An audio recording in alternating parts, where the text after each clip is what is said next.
everybody, welcome back to another episode of Sprites, Bytes, and Pixels, episode 8. It's a lot of episodes. Ocho, like Herbie. Do you remember Herbie Goes Bananas? No. Do you remember the Herbie movies? So Herbie was like a Volkswagen. I don't know. Lindsay Lohan actually did a kind of a remake of the Herbie movies. I think I saw that. It's a talking Volkswagen or something? Yeah. Now, in the original ones, though, Herbie didn't talk. It just went meep meep, and they could understand what it was saying. But yeah, it was like this kind of sentient Volkswagen. It's like Bumblebee before Bumblebee. And he had the nickname. Oh yeah, that's true. It's like he had the nickname Ocho because he had like a big 8 on the front of his hood. Or like actually it was all on the side because I think he was a racing car. So yeah, they would call him Ocho. So that's why I was thinking Ocho Cinco, 85. Okay. I don't know what that is. It came to my mind, so I thought I'd say it. Ocho Cinco, not Ocho, not Ocho Cinco though. Ocho. Okay. 8 for Spanish. Yes, one day we'll get to episode Ocho Cinco, which is episode 85. Yeah, that's what we're hoping for. Sweet. All right, so today's topic of discussion is... Wait, before we start, we said we were going to do something a little bit different at the start of this episode. Yes. Which is give a quick update in terms of the games that we're playing. We would like to tell you guys, the games that we've been playing so you can actually know that, hey, we are gamers. We don't just talk about them. We actually play them. Absolutely. So I think for me right now, I'm going through a bit of a different phase where things are crazy with the ramp up for Playcadia's launch on November 1st. That's PLAYCADIA.ca. Go there for all of your gaming needs, shipping worldwide, free shipping within Canada on orders over $150. But back to the topic at hand, I don't have the opportunity to sit down and spend 2-3 hours at a time towards gaming. So what I'm kind of gravitating towards right now is more mobile gaming. And currently I am playing a game called Genshin Impact, which has been a lot of fun. A lot of people. It's cross-platform. But yeah, that's what I'm playing right now. What about you? I'm playing a few games actually. So the wife and me have we've played 999, which is kind of a visual novel with a escape room aspect to it. So you would solve puzzles, get out of the room, and then you'll do like some visual noveling, a lot of text, a lot of dialogue, but it's like really, really good stories. We completed that to completion, got all the endings, got the best ending, the real ending, and we've moved on now to the sequel called Virtue's Last Reward. And it's got the same kind of thing. There's a little bit more, factors to it, like you're betraying your characters or you're allying with certain characters. I won't ruin it, but I do recommend it. And then as with Robin, I've also been playing Genshin Impact, but not as much probably as him. I think I've gotten maybe 4 or 5 hours, because I've also been going back and forth between Dragon Quest XI and Genshin Impact. Once in a while I'll play Dragon Quest XI, once in a while I'll play Genshin Impact. I think I'm like 77 hours now in Dragon Quest XI. It's a beastly game. And finally, I just started on the Switch, the Super Nintendo Online. Those like games that come with the Switch if you do the online thing. I've been playing one of the Famicom ones, Super Famicom, Mario's Picross, or like Super Picross or something like that. It's like a puzzle game. You got a lot of games on the go, man. I've always kind of been like that. I used to do that with books too. That's hard for me to do. For me, like, I need to focus on one, because if I focus on multiple, then I feel like I can't put all of my attention towards one game. Well, did I mention that in the... I know I've told you about it, but with Dragon Quest XI, how it will catch you up on the story. So every time you save your game, you back out of it, and then, you pop back in and you play it again, it will give you a recap on what's happened and where you got to go next. Yeah. Sweet, so I think that's a good prelude to this episode, because we both mentioned a game that is mobile friendly. So what better segue to get into our topic today, which is mobile gaming. We're going to talk to you about mobile games because a lot of people, they have this feeling that mobile games aren't, they're not good, or, mobile game isn't real gaming, mobile games aren't games. And we can both tell you that that's not true. Like, we both play mobile games, we both play console games, PC sometimes. Yeah, like we're heavy into all of these things, and mobile games are just as good, sometimes even better in like the addicting portion of it, with people. Yeah, I think, like, let's ask you guys, what do you like when we say the word mobile gaming? What's the first game that comes to your mind? Oh, I think people were saying Candy Crush. Did they? Yeah, I think I heard Candy Crush. I heard pornography. Oh, I heard Candy Crush. I heard Tetris, mobile Tetris. Tetris. What else? What else am I hearing? What else are you hearing, Wilson? Well, word games. Sudoku. Yeah, Sudoku. Sudoku. Okay, yeah, I heard that. Oh yeah, yeah. So you know what? I think that's generally what the consensus is with mobile games. Is people equate it to stuff like Flappy Bird, Angry Birds, Candy Crush, which are simple little games with like certain simple little controls that like anybody can do. Like no crazy story arcs, word puzzles, like puzzle games. If you could get them on like an actual console, people would call them shovelware. Thank you. I was trying to think of the term. Yeah. Yeah, I think when you take a look at mobile, though, it's like mobile gaming is mobile gaming. You usually do it when you have a little bit of free time. If you're at the doctor's office or you're on the train or you're commuting somewhere, you want something that you can pick up quickly, get into, get out of in the span of 10, 15, 20 minutes. So typically mobile games have not been so dependent or, focused on deep storylines, building character arcs, and all this kind of stuff. But I feel like that's changing. Very much so. Maybe you want to start. Do you want to start with maybe I want to start. Your opinion on mobile gaming, and then I can chime in with what I'm playing. Well, see, I was gonna talk to you about okay. So, I might have talked about this on an episode before, but iOS. So the iOS store, because I haven't really had any other smartphones besides my iPhone. And I don't know, this is the iPhone XR, the just under the best phone. And so I've been with iPhone since like the iPhone 3GS, I want to say. And that's kind of how I got started with all these mobile games. And I started, looking at word games and like, because I love word games. I'm addicted to a game called Cody Cross. And I've been playing that for years. But then I found that there were like RPGs, action RPGs, shooters, like twin stick shooters, like really, really, really addicting, fun games. But I've lost my train of thought. Oh yes, okay. So Apple started this thing like last year, I want to say, called Apple Arcade, and they're games basically that are usually better than what they provide in the App Store, and they're ad free. They're pretty big, and some of them actually have moved on to like Switch. Like there's that the one that's where you're underwater. It's like a Metroidvania where you're underwater. Oh my god, what's it called? It's a weird name. It's like Subnico or something like that. But Shantae and the Seven Sirens is also on there. And the beauty of this is you're paying like it's either $5 or $7 a month for like all these games. So you're not paying for any of them. You're paying for a subscription.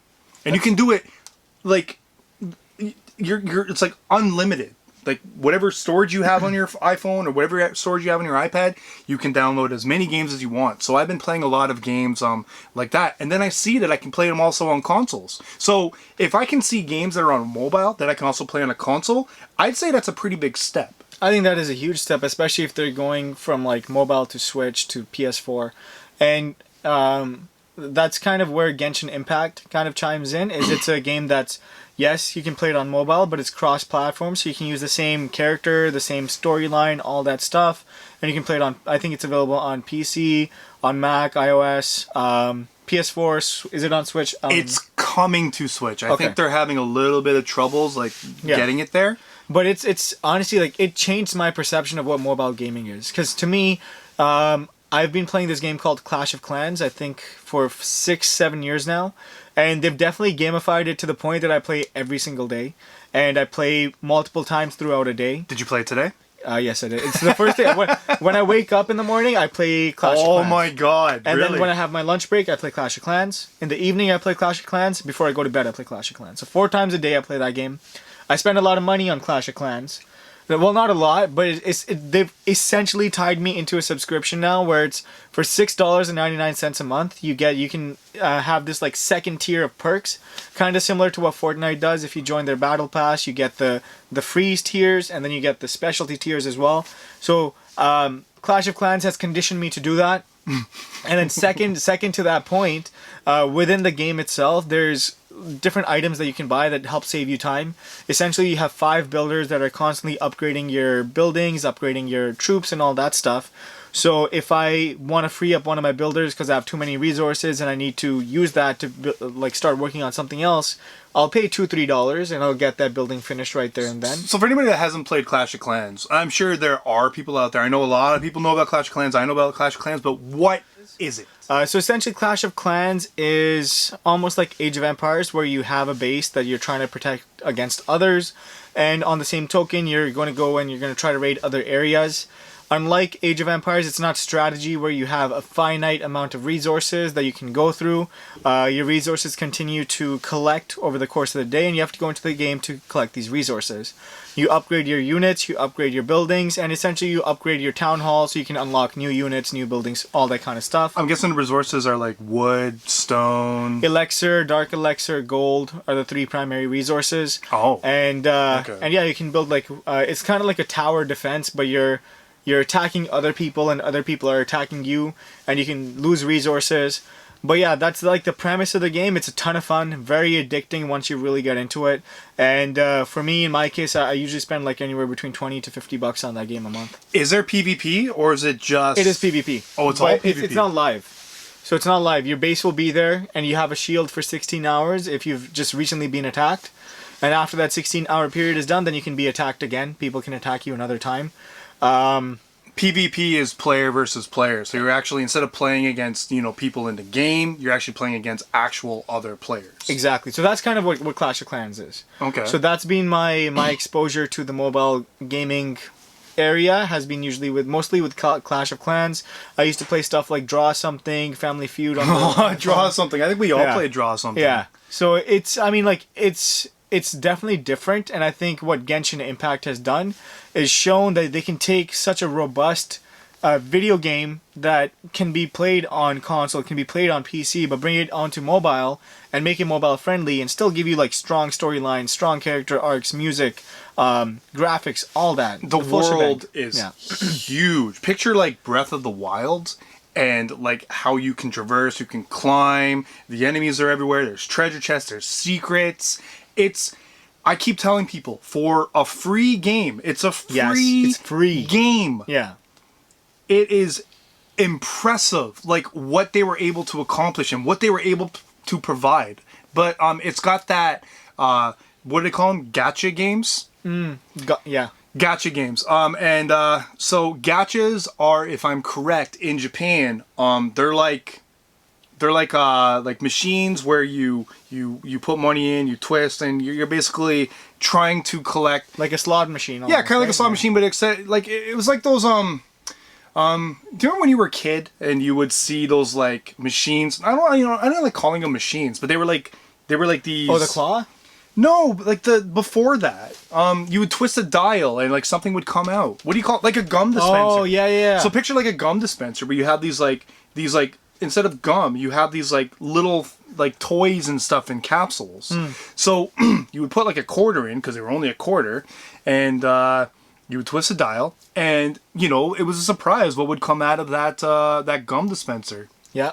And that's kind of like what the gacha approach is, because you can collect weapons and characters, but you use this resource, like Rob was telling, but it's like a limited resource. You don't constantly get it. You don't constantly accumulate it. You actually have to search for it, or you pay for it, and that's where kind of the paying approach comes in. So it's a free game, but you can actually pay to get this resource to collect weapons and characters and whatnot, because you could spend like a lot of this resource and just get weapons, or you could spend a lot of this resource and possibly get a character. You don't know, and that's kind of the the gambling. You're kind of gambling. It's a gambling aspect. It's a really smart way to do it, and I think like I was listening to this podcast and they were speaking about just like the gamification of video games, where it's as much as the game is a form of entertainment to us, it's also a revenue generator for these organizations, and that's why I think Supercell, which owns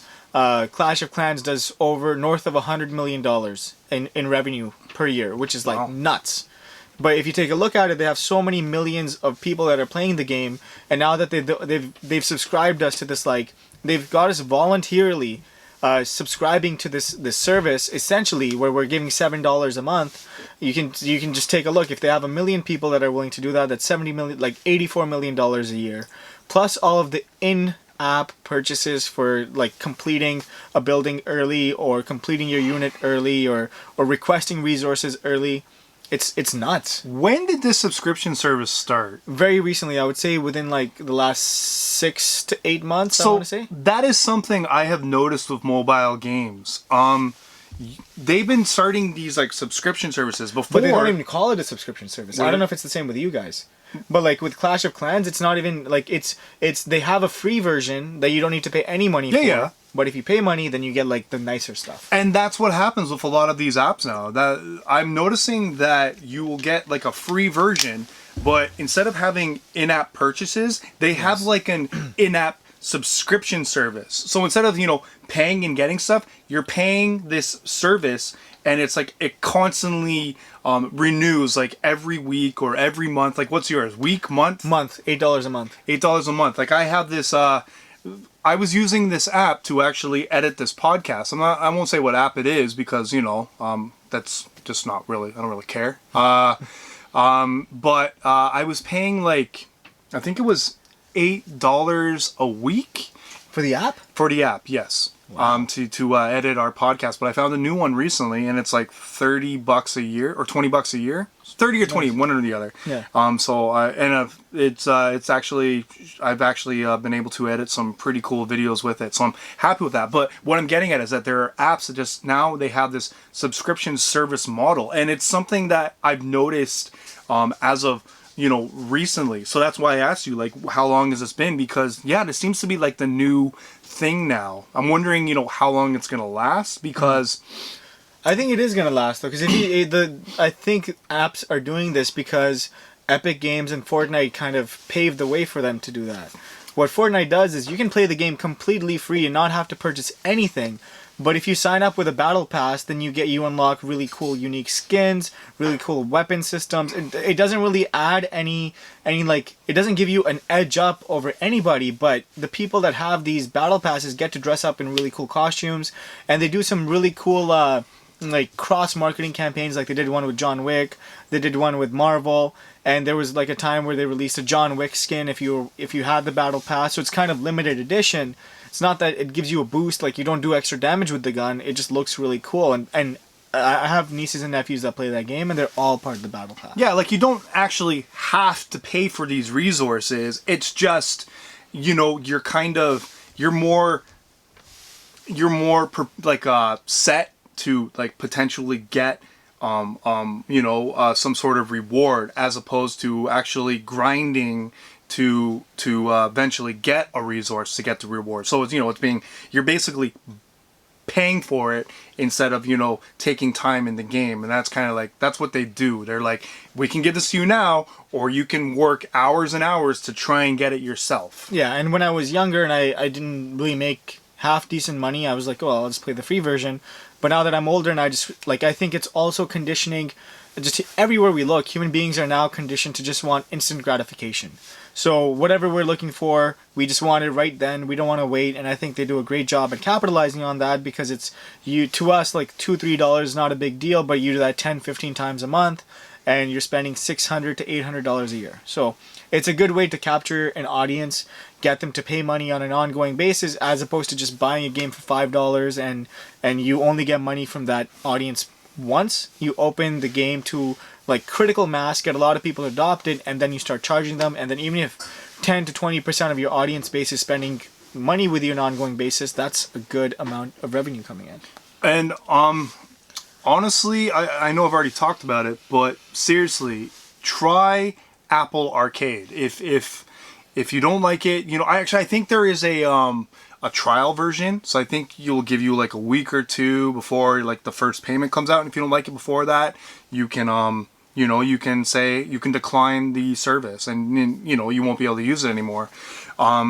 But it's really, really good, and it's a really, really good value. And the kicker is that you don't actually have to play it on your phone, or you don't have to use your phone to like play the game. You can use like a controller, so like a PS4 controller, or I don't know, maybe like a Bluetooth controller. You can assign that to the game, and you can play the game with the controller instead. It's a really cool service. Apple TVs, it will play that as well, so you can play it on a TV. So it's basically like you have your own console, but you're paying a stupidly low price for the service. So yeah, honestly, Apple Arcade, try it. And Genshin Impact, try it. Yes, a free game. Try it. It's so good. It's impressive. It will change your perception on what mobile gaming is if you're not positive, if you're not mobile gaming positive or like friendly, then it will definitely change your perception of that. Because mobile games are games. They're if you can be a gamer and play a mobile game, there's nothing wrong with that. I'm a game, you're a game, we're all games. What? Gamer? What? Do you know what was that? It was off of a movie. Something burger. Good Burger? Yeah, Good Burger. Welcome to Good Burger, home of the Good Burger. Can't take your order? Yeah. Oh my god. Awesome. Well, thank you guys for tuning in on episode 8. We have one more podcast to get through today, so you will see us back in a couple of weeks, but to us, it's only a few minutes. A couple minutes. All right, have a good day. Peace. See you soon. Sablup!